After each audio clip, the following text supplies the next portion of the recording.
تو بھائی کامیابی کے اسباب دل سے شروع ہوتے ہیں، اور وہ بھی حضور صلی اللہ علیہ وسلم نے فرمایا آدمی کے جسم کا ایک ٹکڑا ہے، جب وہ صالح اور نیکی والا بن جاتا ہے تو پھر سارا جسم نیک عمل کرنے والا بنتا ہے، اور جب وہ فساد اور بگاڑ والا ہو جاتا ہے تو پھر سارا جسم بگاڑ والا بن جاتا ہے۔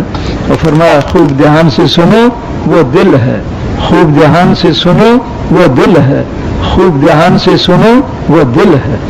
اس لیے بزرگ فرماتے ہیں کامیابی کے اسباب باہر نہیں اندر ہیں۔ تو وہ کیا ہے کہ دل نیکی والا بنے،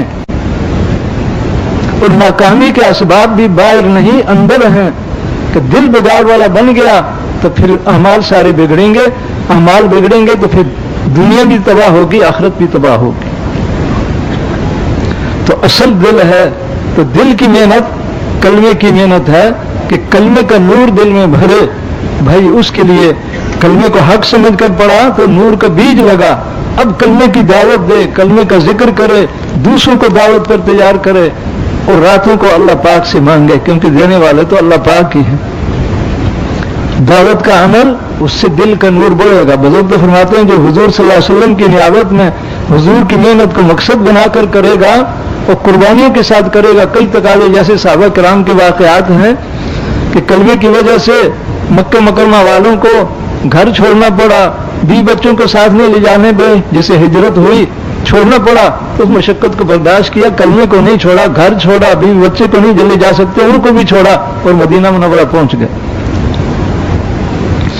تو کلمے کی وجہ سے جو قربانی کا موقع بن جائے تو اس کو برداشت کرے، اس لیے مہاجرین کا درجہ سب سے اعلیٰ ہے۔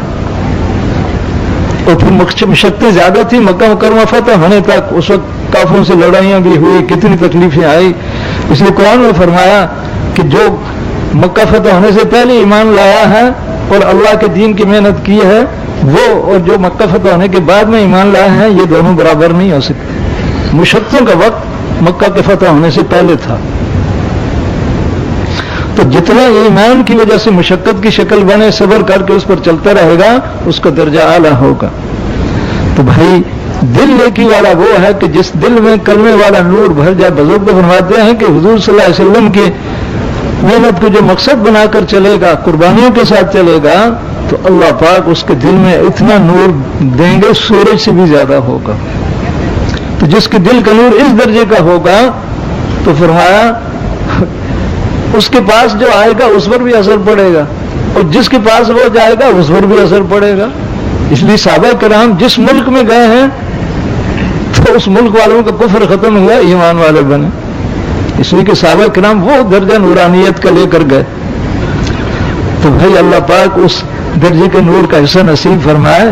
اس کے لیے حضور صلی اللہ علیہ وسلم کی محنت کو مقصد بنا کر کرنا، صرف چلہ 3 سال کا مسئلہ نہیں ہے، زندگی کا مقصد بنا کر کرنا۔ اور پھر جتنے اس کو کرنے میں قربانی کا موقع بنے، صبر کرتے ہوئے قربانیاں کرے گا تو اعلیٰ درجوں پر جائے گا، اور اللہ پاک کی طرف سے برکت کے دروازے اس کے لیے کھولیں گے۔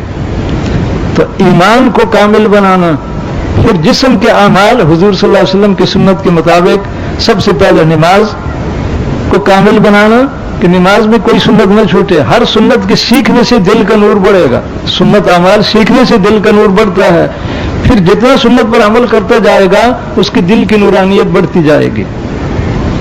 اور جن گھروں میں دعوت چلے گی تو حضور صلی اللہ علیہ وسلم کی سنت اعمال کا سیکھنا سکھلانا ہوگا، فضائل کی تعلیم ہوگی، ذکر تلاوت کریں گے تو حدیث شریف میں آتا ہے وہ گھر بھی نورانی بن جاتے ہیں، اور فرشتے ان گھروں کے نور کو اس طرح دیکھتے ہیں جیسے زمین والے آسمانوں پر سورج چاند ستاروں کو دیکھتے ہیں۔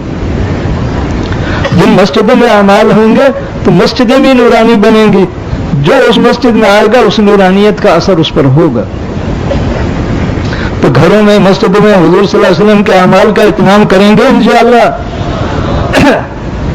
بھائی اس کو مقصد بنانا ہے کہ حضور صلی اللہ علیہ وسلم کی نیابت میں ہدایت والے اعمال کو کرنا ساری امت کے ذمہ ہے، مردوں کے ذمہ بھی، عورتوں کو بھی ذمہ بھی۔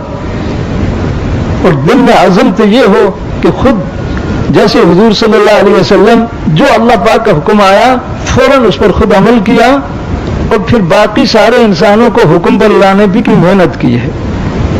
جنہوں نے کلمہ حق سمجھ لیا تو سب کو اللہ پاک کے احکام سکھلانے میں، یعنی حضور صلی اللہ علیہ وسلم نے نبوت ملنے کے بعد دنیا کا کوئی کام نہیں کیا، اللہ کے احکام کی محنت. تو برکت کے دروازے حضور کے لیے، حضور کے اعمال کے ذریعے سے دنیا میں کھلے ہیں. بلکہ میں تو عرض کرتا ہوں کہ دنیا حضور صلی اللہ علیہ وسلم کے اعمال کی برکت سے چل رہی. یہ کارخانوں، دکانوں اور کھیتوں اور نہروں اور باغوں سے نہیں چل رہی، حضور صلی اللہ علیہ وسلم کے اعمال کی برکت سے چل رہی ہے. نعمتیں حضور کے اعمال پر آ رہی ہیں. یہ ہے کہ جب انسانوں میں، مردوں، عورتوں، بچوں، عورتوں میں حضور والے اعمال زیادہ ہوں گے تو برکتیں زیادہ ہوں گی، اور ان برکتوں کے اثرات یہاں تک پڑیں گے جہاں حضور صلی اللہ علیہ وسلم کے زمانے میں بھی اس کا اثر پڑا. ایک دفعہ حضور صلی اللہ علیہ وسلم مسجد میں نماز پڑھائی، صبح کی سلام پھیرا تو مسجد سے باہر بھیڑیوں کی لائن لگی ہوئی تھی.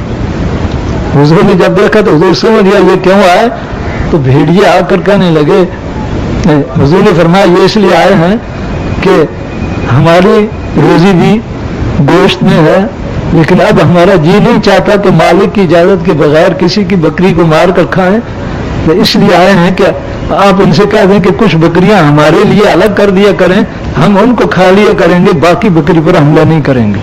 یعنی حضور کی محنت کا اثر بھیڑیوں پر بھی پڑا. جو درندے ہیں ان پر بھی اثر پڑتا ہے. اور پھر اسی طریقے سے بعد میں صحابہ کے دور کے اخیر میں پھر کچھ کمیاں، جو امراء تھے، حکومت والے تھے، ان میں سنت کے خلاف چیزیں پہلے شروع ہوئی ہیں. حکومت والے اپنے حکومت کے انتظام کو سامنے رکھتے ہیں، اعمال میں گرنے لگ جاتے ہیں جن کی توجہ حضور کی تابعداری کی طرف نہیں ہوتی. تو حضور کے زمانے کے بعد جو گراوٹ شروع ہوئی ہے تو عام طور پر حاکموں میں جو حاکم تھے اور امیر تھے ان کے خاندانوں میں کمیاں شروع ہو گئی. اور پھر امت کا، حضور صلی اللہ علیہ وسلم کا بھی فرمان ہے کہ جب میری امت میں کمیاں کوتاہیاں ہوں گی تو پھر اللہ پاک میری امت میں ایسے شخص کو بھیجیں گے، پیغمبر تو نہیں آئے گا، جو ان کمیوں کو دور کرنے اور سنت اعمال کے زندہ کرنے کا ذریعہ بنے گا.